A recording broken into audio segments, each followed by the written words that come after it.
Good morning and welcome to London for another street photography video. In this one we're going to be talking about making an interesting composition and making an interesting photo. Something I touched on in the last one.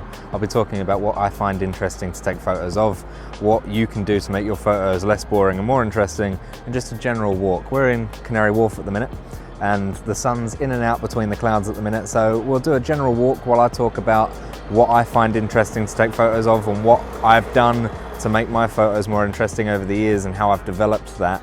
And then I can talk about tips for you guys on what you can do to make your photos more interesting after that. So let's go, let's have a little walk around and then let's enjoy the sun as and when it comes out.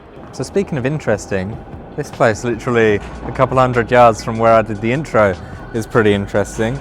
The ceiling's really reflection-y, and if you can catch someone walking in between these pillars in the center of this pathway, as this person's doing here, it'll reflect off the ceiling.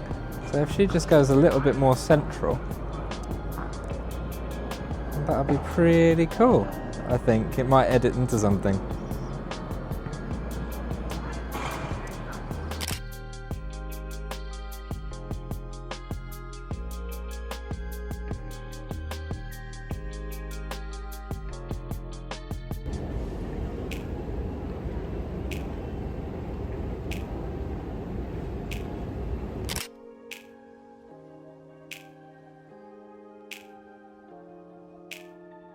So what I do for my street photography and what I have developed to make my images more interesting. So I'm more of a fine art street photographer than a documentarian style street photographer, but much like documentarian style street photography, I like to keep my images telling a story. And whether that be the subject looks interesting and the scene around them complements what they're wearing, or they're silhouetted against a background that matches, or it's a really cool background and there's loads of shadows around them. It could be all different types of things, but as long as my images can tell a story, then I find it more interesting than just someone walking down the street and you take a photo of them. And I'm not talking about stories as in capturing action or in the moment like documentarian style photography. I'm talking about allowing the viewer to create their own conclusions on what's going on in the image. And that allows me to be a little bit more abstract with some of my work, allowing reflections to take over. And it also allows just people to have the freedom to decide what's going on.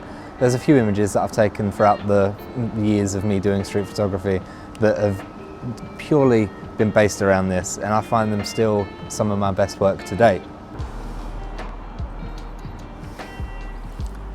So this is another thing, framing a subject creates a lot more depth and dimension to your images compared to just taking a picture of someone. And this is quite a good frame. If I can get someone on their own within the whole mess of this statue here, I could hopefully make it look quite good.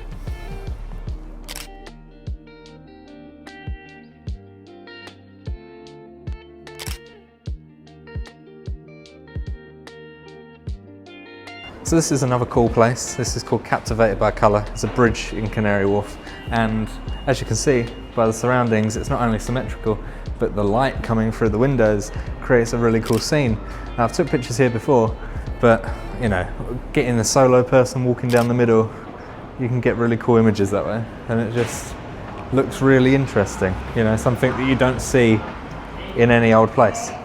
So I mentioned earlier about using reflections and all that to make something abstract, but you can also use silhouettes to make your images quite interesting. For example, there is a scene right in front of me of a bridge, and in the middle of that bridge is this sort of cut out circular thing that people can walk through. But because the light shines through it, you can actually get their silhouettes quite nicely if they're wearing dark clothing. And you get someone on their own, that makes for a pretty interesting image. I think that worked quite well.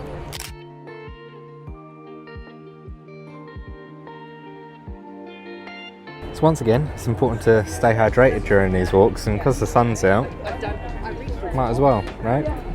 When in Rome or when in London, have a pint, go on, treat yourself.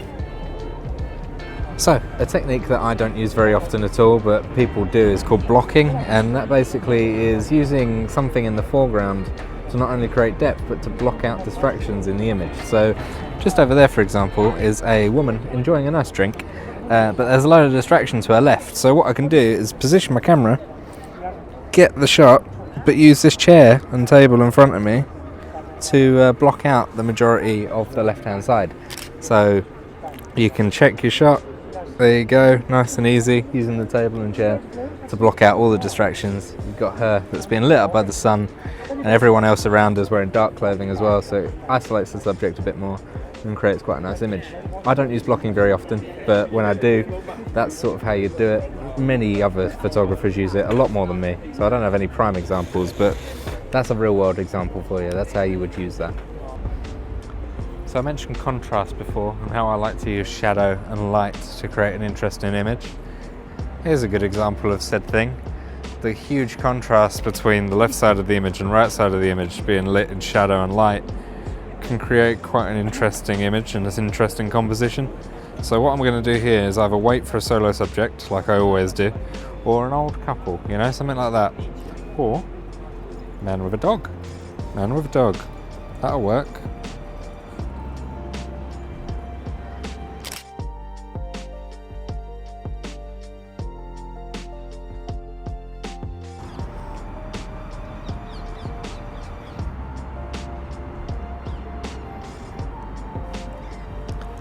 So yeah, this isn't Canary Wharf anymore, it's Hyde Park, and it's a little different for me to shoot in Hyde Park because I'm usually shooting cityscapes and just buildings and people around buildings and stuff like that, and the shadows created by them.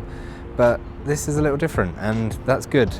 To get interesting shots, you have to find them interesting yourself, and if you're doing the same route over and over again, you're going to find that repetitive, you're going to get the same scenes and you're going to repeat that over and over again. So changing up your location can make your shots more interesting for you, and therefore you'll get more interesting shots as a result.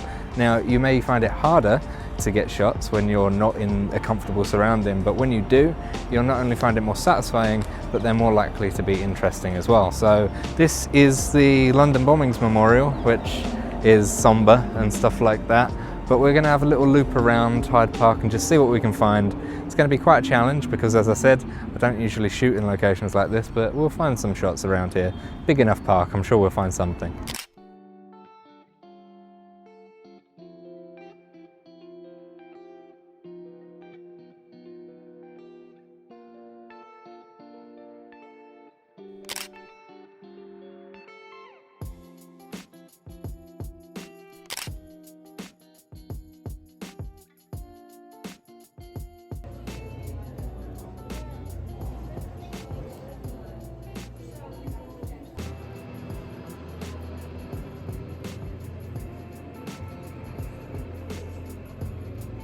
So that was pretty interesting. There's a little mini art exhibition here in Hyde Park at the minute, and yeah, I was able to get all the digital projections that are being displayed on the screen. I was able to get people's silhouettes in front of them, and it looked like it was coming out of the silhouette at points. So yeah, there's some cool images in there to be had for sure. Yeah, sun's getting low, means the shadows are going to be drawn out now. Sun's still out, which I'm surprised by. But yeah, we'll continue our little walk, do a bit more. You know, it's all about these unexpected surprises and all the other things that I've talked about in today's video that makes your walks interesting.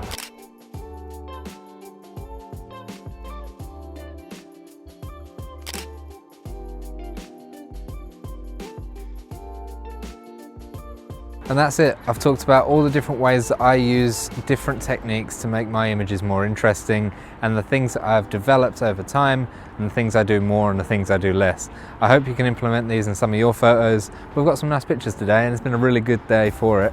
So hope you enjoyed. Likes always appreciated. See you next Sunday for a brand new video. Bye bye.